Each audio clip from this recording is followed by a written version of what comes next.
Orang tua Warsito sudah berencana membagi harta miliknya yang berupa beberapa bidang tanah pekarangan, kebun, dan juga sawah, serta rumah yang saat ini mereka tempati untuk kedua anak mereka, Suwarto dan Warsito. Ya Allah, aku tidak meminta hidup tanpa masalah, karena aku tahu itu tidak akan bisa.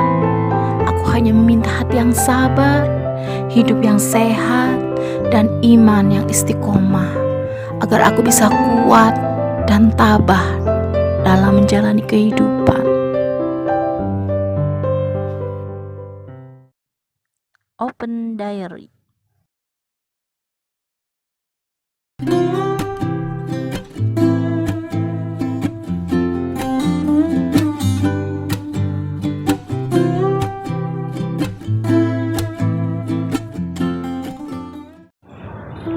Assalamualaikum warahmatullahi wabarakatuh. Halo Elin Story Lovers, apa kabar kalian hari ini? Pada kesempatan kali ini saya akan membawakan sebuah kisah yang dikirim oleh Mas Mulyono di Wonosari, Yogyakarta. Diary, harus aku akui di era pemerintahan Presiden Jokowi memang pembangunan infrastruktur secara masif ada di seluruh pelosok tanah air. Hal ini dilakukan sebagai upaya pondasi kemajuan Indonesia di masa yang akan datang. Maksud lain masifnya pembangunan infrastruktur hingga kini adalah meningkatkan konektivitas dan merangsang pertumbuhan ekonomi di berbagai wilayah di Indonesia. Pembangunan jalan raya misalnya secara masif ada di mana-mana, termasuk jalan jalur lintas selatan di wilayah Kabupaten Gunung Kidul. Dan konon pemerintah sudah menganggarkan dana ratusan miliar untuk pembangunan proyek tersebut. Adalah Warsito, seorang pemuda lulusan SMA di sebuah desa di wilayah Kabupaten Gunung Kidul. Dia mengetahui akan ada proyek pembangunan jalan raya yang akan melewati desanya. Dan info dari kelurahan setempat, bagi warga yang tanahnya terkena proyek pengembangan jalan jalur lintas selatan tersebut akan diberikan ganti rugi dengan nilai yang cukup fantastis. Diary, Warsito tinggal di sebuah rumah orang tuanya bersama seorang kakak laki-lakinya. Sebut saja namanya Suwarto.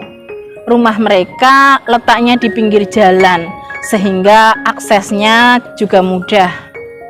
Orang tua Warsito sudah berencana membagi harta miliknya yang berupa beberapa bidang tanah pekarangan, kebun, dan juga sawah, serta rumah yang saat ini mereka tempati untuk kedua anak mereka, Suwarto dan Warsito. Rencana orang tua Warsito, rumah yang saat ini mereka tempati akan diberikan kepada anak sulung mereka, yaitu Suwarto, ditambah 2 bidang tanah pekarangan di belakang dan samping rumah. Sementara Warsito akan diberi sebidang lahan kebun yang cukup luas yang ada di dekat bukit, dan juga 3 bidang tanah sawah dekat bukit. Mengetahui hal itu, Warsito pun melobi kakaknya agar mau bertukar jatah warisan mereka. Suwarto bisa dikatakan pemuda lugu yang jarang bergaul dengan teman sebayanya. Dia lebih fokus bekerja sebagai petani. Dan dari faktor pendidikan pun, Suwarto hanya mengenyam pendidikan sampai bangku SMP.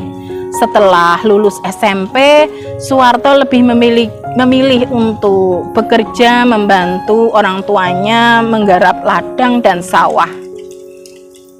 Kepada kakaknya, Warsito beralasan kalau dirinya kurang bisa menggarap sawah dan kebun, sementara jatahnya cukup luas, bahkan 2 kali lebih luas dari jatah Suwarto.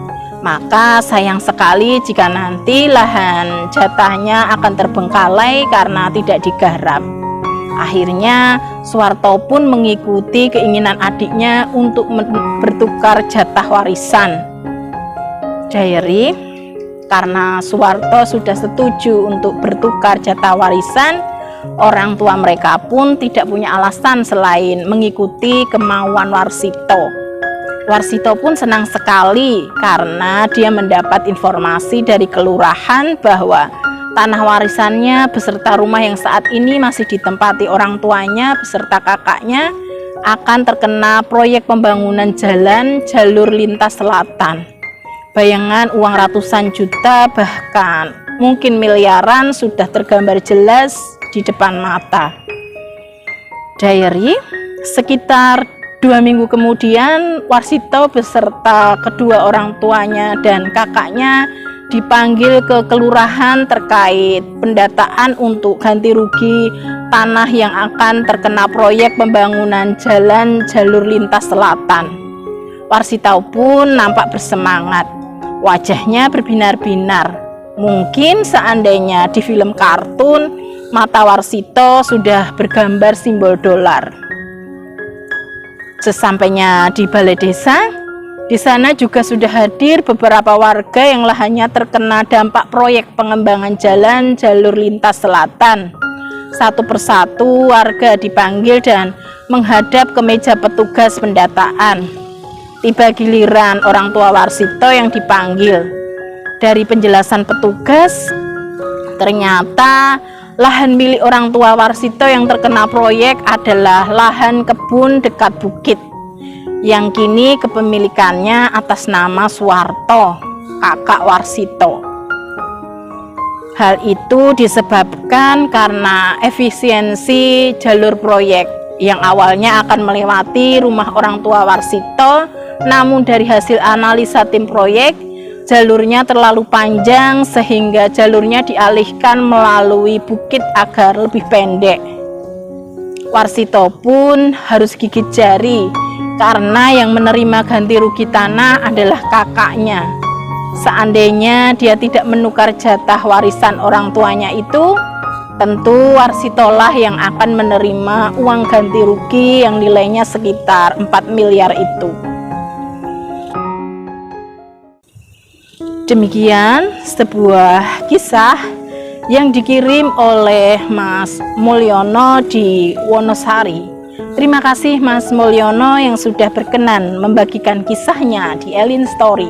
Nah, buat kalian yang mempunyai kisah yang serupa dengan kisahnya Mas Mulyono atau mempunyai pengalaman hidup yang tidak bisa kalian lupakan sepanjang hidup kalian, silahkan kalian kirim di elins.story@gmail.com. Terima kasih. Wassalamualaikum warahmatullahi wabarakatuh.